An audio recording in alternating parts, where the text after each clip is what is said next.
परिवारों के खाते में खुशियाँ पहुँचाए। चौखट चौखट चौखट चौखट आंगन आंगन स्वाभिमान की ज्योत जलाए। ज्ञान के पान अखिलेश ने खोले, शिक्षा के सागर बनवाए। प्रतिभावान को अपने जनपद में स्वागत करें और इसलिए मैं आभारी हूँ और आप सबसे सहयोग की अपेक्षा भी करता हूँ।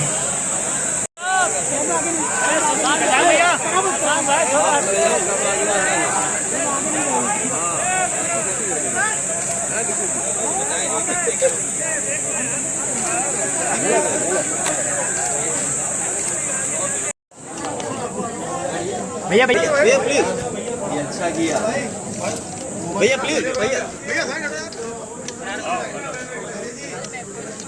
भैया भैया प्लीज भैया भैया प्लीज।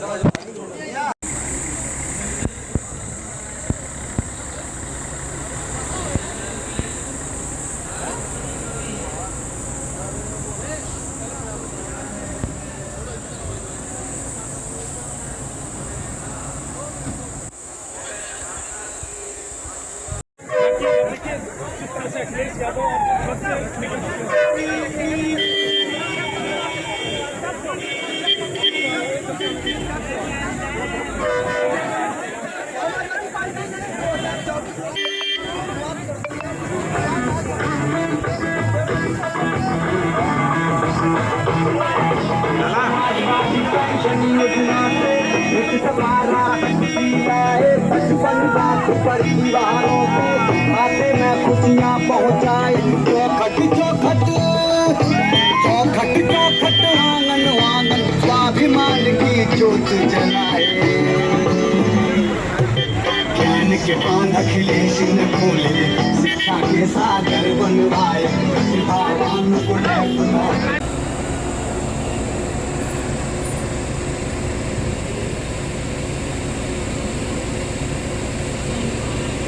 लखीमपुर आपके जिले में आया हूं और मैं जानता हूं सुबह से ही कल से आप लोग भाषण सुन रहे होंगे।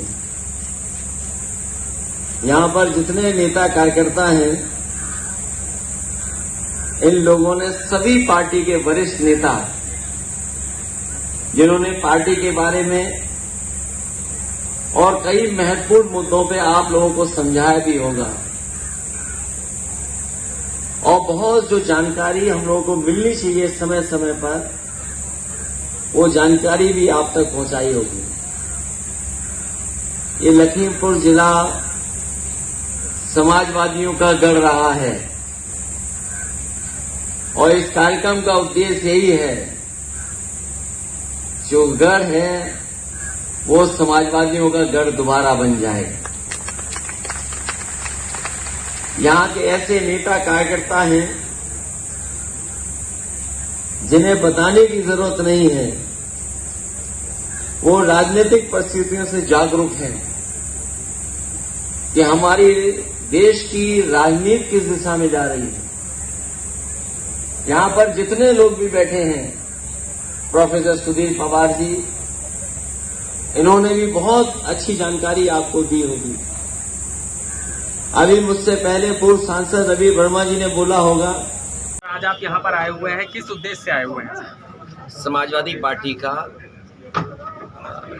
शिविर चल रहा है और पूरे लखीमपुर के कार्यकर्ता नेता वहाँ बैठ कर के चर्चा कर रहे हैं। पार्टी के वरिष्ठ नेता जानकारी दे रहे हैं कि आने वाले समय में किन चीज़ों से चुनौतियाँ हैं, किन से मुकाबला करना है। और सवाल वही बुनियादी हैं। किसान दुखी है और किसान को जो मदद मिलनी चाहिए थी, सरकार मदद नहीं दे पाई। सरकार ने कहा हम आय दोगुनी कर देंगे। इधर आय दोगुनी तो नहीं हुई, लेकिन महंगाई दोगुनी हो गई। चरम सीमा पर महंगाई है, चरम सीमा पर बेरोजगारी है और जो बड़े बड़े सपने दिखाए थे, आज वो ज़मीन पर और जनता के बीच में आज भी वो जुमलों की तरह हैं। मुख्यमंत्री जी कहते हैं कि 100 में केवल 4 बेरोजगार हैं। पलिया में आए, लखीमपुर में घूमें, सरकार के लोग देखें कि आखिरकार कितने बेरोजगार हैं। बिजली महंगी, खाने पीने का सामान महंगा, गेहूँ खरीद हुई लेकिन सरकारी खरीद नहीं हुई। इन्होंने अपने लोगों को लाइसेंस दिया, जो बड़े बड़े पैसे वाले लोग हैं, उद्योगपति हैं, उनके माध्यम से पूरा का पूरा गेहूं खरीद लिया। और गेहूं इसलिए खरीदवा दिया उनको क्योंकि उनको वो मुनाफा देना चाहते हैं। यही मुनाफा अगर किसानों को मिला होता तो किसान खुशहाल होते, यहाँ की अर्थव्यवस्था बेहतर होती। सर, जिस तरीके से उड़ीसा में रेल हादसा हुआ, कहीं ना कहीं उस पर राजनीति खेली जा रही है और हिंदू मुस्लिम की बातें भी सामने है, इस पर क्या कहेंगे? देखिए, भारतीय जनता पार्टी बचना चाहती है, अपनी नाकामी को छिपाना चाहती है। ये किसने कहा था कि ट्रेन में कवच है, और कवच ऐसा है कि जो टेक्नोलॉजी के साथ है। अगर ट्रेन पास आएगी, पीछे से आएगी, आगे से आ जाएगी तो पता लग जाएगी। स्टेशन पे जगह जगह उन्होंने इंस्ट्रूमेंट्स लगाए थे, ट्रेन में इंस्ट्रूमेंट्स लगे थे। तो ये जो इलेक्ट्रॉनिक इंस्ट्रूमेंट्स लगे थे, आखिरकार वो क्यों फेल हुए? और अखबारों में तो ये पढ़ने को मिल रहा है कई हज़ार संख्या में वो इंस्ट्रूमेंट्स या एक साल में फेल हुए हैं। तो अगर इतने बड़े पैमाने पे इंस्ट्रूमेंट्स फेल हो रहे हैं, उनका कवच सिस्टम फेल हो रहा है, तो ये बच नहीं सकते हैं। और मैंने कई बार कहा, ये कवच नहीं था, भारतीय जनता पार्टी का ये कपट है ये, और ये भ्रष्टाचार का कपट दिखाई दे रहा है। जो दोषी लोग हैं उनके खिलाफ सरकार को कार्रवाई करनी चाहिए। सर, जिस तरीके से पहलवानों के साथ दुर्व्यवहार हो रहा है, उनके साथ राजनीति खेली जा रही है, इस पर क्या कहेंगे? देखिए, भारतीय जनता पार्टी में जो है वो सब कानून मान रहे हैं, उनसे साफ सुथरा कोई नहीं हो सकता। विपक्षी लोग हैं, उनके लिए बुलडोजर है, झूठे मुकदमे हैं। केवल एक पहलवानों का उदाहरण नहीं, अब तो सुनने में आया कि कोई दिशा ही बदल दी भारतीय जनता पार्टी ने। इधर आपने कन्नौज में देखा होगा, एक सांसद ने अब तो सुनने में आया कि कोई दिशा ही बदल दी भारतीय जनता पार्टी ने। इधर आपने कन्नौज में देखा होगा, एक सांसद ने चौकी में जाकर के पुलिस की पिटाई कर दी। अब पुलिस बताओ कहाँ बचेगी? बुलडोजर के पीछे छिपेगी क्या? कैसे बच पाएगी पुलिस? 2024 के लिए क्या? और अगर समाजवादी पार्टी का कोई है तो उस पर मुकदमे लग जाएंगे। आज ही सुना है, अखबारों में पढ़ा कि इरफान सोलंकी पे मुकदमे तय कर दिए और धाराएं लगा दी। पहलवान जिन पे आरोप लगा रहे थे वो एकदम आज़ाद घूम रहे हैं। सर, ये बाबा जी का मिट्टी मिला देने वाला संदेश है। देखिए, बाबा जी मिट्टी में मिला देंगे, मैंने लोकसभा में भी और विधानसभा में भी कहा।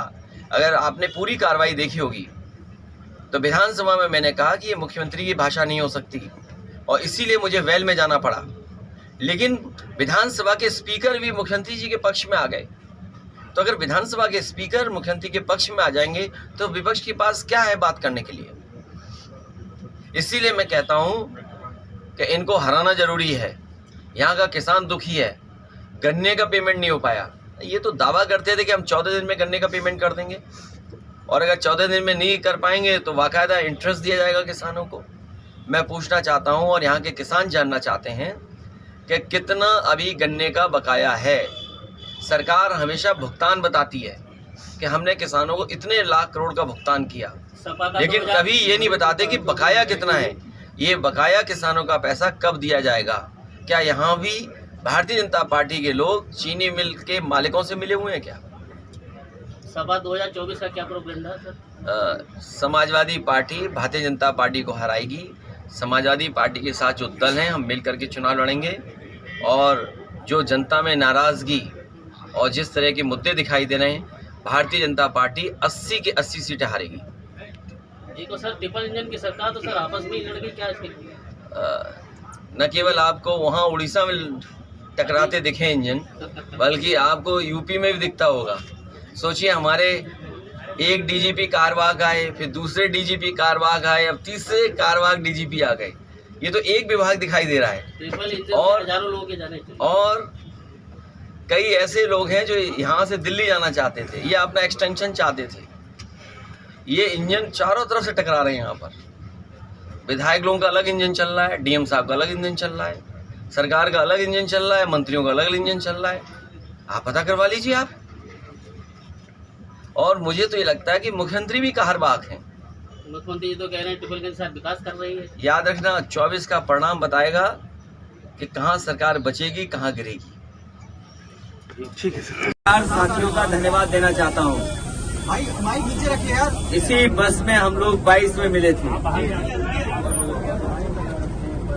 22 के बाद ये बस रुकेगी नहीं। भाई माइक नीचे लोक जागरण यात्रा, लोक जागरण सम्मेलन, लोक जागरण प्रतिष्ठित शिविर, इसी तरह से समाजवादी पार्टी की कोशिश होगी पूरे प्रदेश में चलाएं, जिससे आने वाले समय में जो चुनौतियां हैं समाज के सामने, देश के सामने और प्रदेश के सामने, उन चुनौतियों के बारे में पार्टी के कार्यकर्ता गांव-गांव जाएं, जनता तक पहुंचाने का काम करें। क्योंकि भारतीय जनता पार्टी लगातार प्रोपेगेंडा करके, लगातार झूठा प्रचार करके, जो हमारे लोकतांत्रिक मूल्य हैं, जो हमें आजादी मिलने के बाद इतने लंबे संघर्ष, देश को स्वतंत्रता आंदोलन में जो लोग शहीद हुए, जिन लोगों के सपने थे, इस अमृत काल से पूरे नहीं हो रहे हैं। ये अमृत काल केवल नाम का है, लेकिन जिस तरीके से आजादी के बाद